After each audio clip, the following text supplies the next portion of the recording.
warahmatullahi wabarakatuh, and good evening.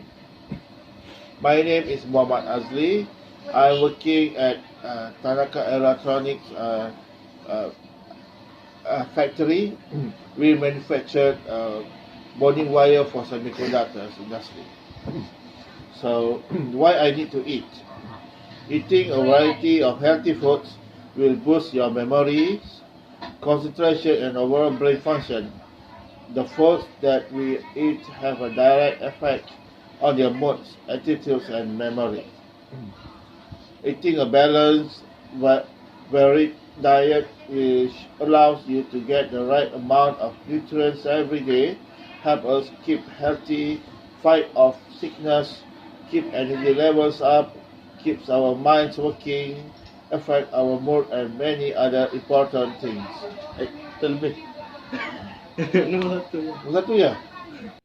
Assalamualaikum warahmatullahi wabarakatuh. My name is Puan Salmah binti Haji Omar. I'm a housewife.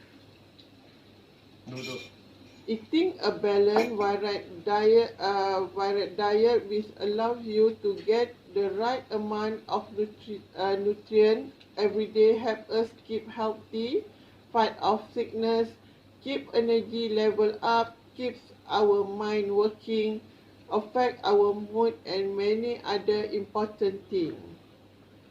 I usually eat bread for breakfast. Then in afternoon I will eat rice with chicken or fish. For dinner I will eat a light food. For example, fruit or little bit of bread.